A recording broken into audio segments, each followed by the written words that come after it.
Hey everybody, it's Patrick, and I was just on the phone with Dr. Ann Merkel, and I learned that she went on another road trip, which is amazing because she spent years not going on road trips, and now she feels bold because she's got her cosmic towers and she feels strong in the face of 5G. And she went out there on the road, and she said she got a little devastated by some people's cell phones. I mean, she didn't use that word devastated, but she'll tell us in her own words. And I said, okay, sounds like you have a follow-up experience, and it sounds like it turned out really well. So let's hop on and tell people about it. So here we are with another recording for you, and we hope that this supports you to understand how to navigate the world of EMF pollution and 5G better. So Dr. Ann, tell us, you went on the road again. I mean, first of all, that's a big deal. It's your second road trip in how long? 3 years. 3 years. And I used to travel internationally and go all over the place, but not the last 3 years. And now the last couple of weeks you've traveled twice because you're feeling better. And I mean, that's just amazing. So many people are just falling apart these days with all of the toxins and pollutants and soreness and fatigue and everything else. So I'm really happy that you're traveling. That's cool. So yeah, so what happened? What'd you learn? Okay, so I had mentioned in a previous video that I feel like I've got my oasis here with my 35, my 75, and my 220, and I have been getting stronger. So that's what gave me the confidence to go to Florida for a week in my original trip.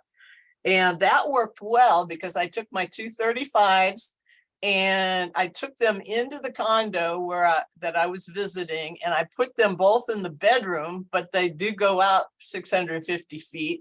And so the whole condo was enveloped, and I left them there in the condo, and I stayed basically in the condo or close by. And so for the whole week that I was there, I was enveloped by the protection from the 235s. And so that was great. I had them on, about chest level. They were up on dressers in the bedroom. And so they were doing what they were supposed to be doing. And it was wonderful.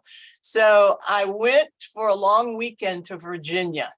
Now, what I was... And before you leave the Florida thing, I think there's just one thing that's really valuable to tease out there, which is, when you're home, you're in Georgia and you're in the woods, and it is a quiet community, and there is some cell phone tower around you, but it's not like a bombardment of where you went to in Florida. Like in Florida, you had just a ton of Wi-Fi going through that apartment, right?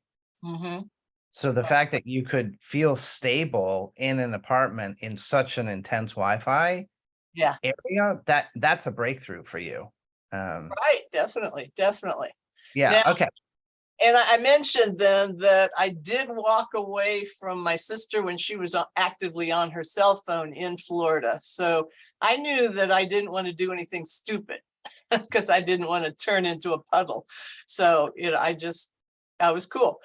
This last trip was to a major birthday party for my crazy cousins that are wonderful, but they are party people. And there were 150 people there. And then we stayed at their house, and there were at least 10 people there, partying after the party, all with cell phones out, showing pictures, doing things. And what people don't understand is you can show pictures and videos without having, with having your cell phone in airplane mode, and then it's not sending and receiving all the time. But they don't know that, and they don't care about that. And so I wasn't going to rain on their parade. But my mistakes on the second trip were, just like the first trip, I had the 235s riding in we have a really big Sprinter van. So it's like 24 feet long. And we had them on the floor, which one of them was very well padded. The other one is in its shipping box with bubble wrap around it. So it's not like they were that badly managed, but they were on the floor. And so at least the one that was in the regular packaging probably had more of the floorboard vibrations than if it were on a seat. When I traveled by car, I take my 35 and strap it in with the seatbelt on the passenger seat. So it's all nice and padded. So it's not going to vibrate on the floor. The one that was on this trip right behind the driver's seat in the van was in a padded backpack. This is what I put it in. This is Precious's special traveling case, and it's got all kinds of padding on the top and the bottom. It's made to haul computers, so it's got the foam in it and it's got the packing in it, and it's a gentler ride. So it was behind the passengers or the driver's seat. So what I did incorrectly was we didn't really have a bedroom in my cousin's house. So we had an opportunity to sleep in the van or to go into, quote, the man cave room that was just off the parking lot. And I was having so much ringing in the ears from being on the road for all day long and other things that I ended up going into the playroom and sleeping on the couch and leaving both of the CTs out in the van. Now, I was within 650 feet and they were off the ground, but they were not in the same building as I was. And I don't know, I expected they were going to still help me, but I didn't sleep all night. And I know that there was a lot of Wi-Fi in that house and I was already a mess. So the first night was horrible. Then we went to this party with 150 people and it was outside. So I could go out and walk in the grass and etc. And we didn't take the van. We didn't have that. Now I have, another device that I carry with me. And when my Mini arrives, I will be carrying that. But I didn't have my CTs around me at that time. And it was okay. But when we went home, the party after the party started. And I did bring one of the CTs in and I put it on a table next to where I was sleeping. And I slept well that night. And I left it in its box. So it was, it was okay. And the last, let's see, I think that was the second night. We only stayed 2 nights. What I noticed though was so many people had cell phones and they were in the house with the Wi-Fi, and it was really hurting. And I couldn't get back far enough away from where the crowd was around the dining room table to really stay clear of the EMFs. So even though I had the 2 CTs, one in an adjacent room and one in the van, they weren't helping me as well. So we hit the road and decided to land just north of Asheville so we could go shopping the next morning. So we were at a rest area and I was tired and relaxed, and it was lightly raining on the van. And it was so wonderful. I fell right to sleep and I woke up in the middle of the night to go to the restroom. And I noticed there was a cell tower right across the valley, beaming right at where the van was parked.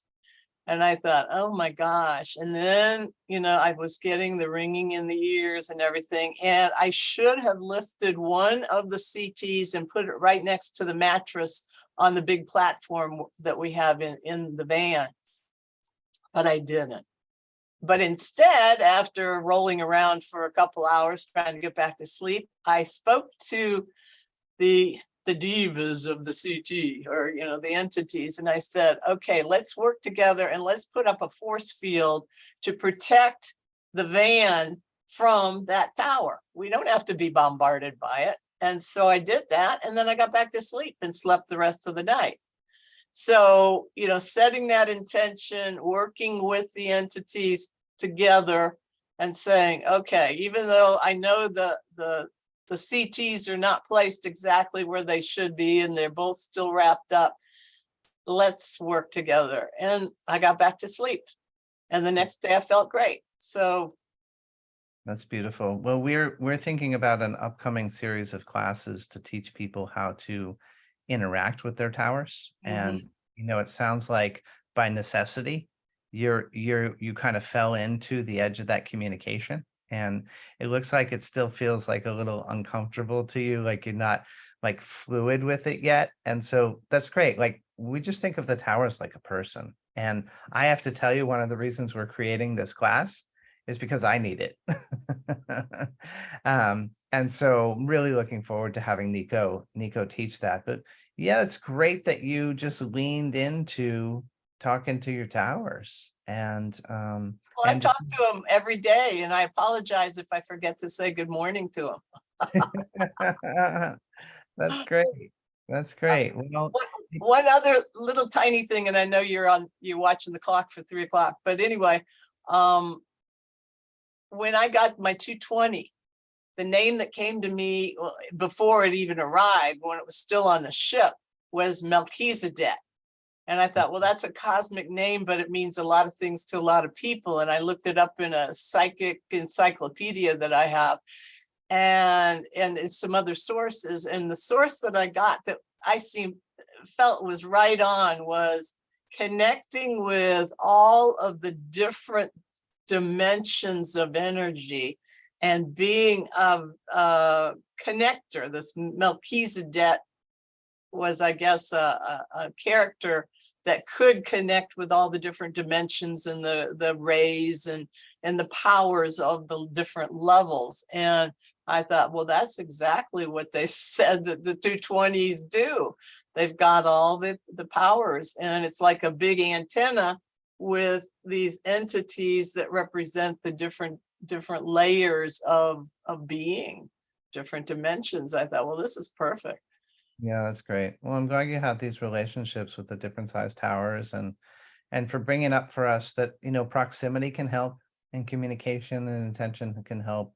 We're not used to, as humans, being supported by infinite supportive harmonic energy. Like that's not the way we've been taught to think. So having these experiences and then relaying them is really valuable. So thanks for coming on today to share yours. And I'm glad you're finding a way to get out there in the world. I'm sure it doesn't feel good when you have your head ringing for a few hours, but if you can keep figuring out how not to do that, maybe you can, go to every birthday party that you want to.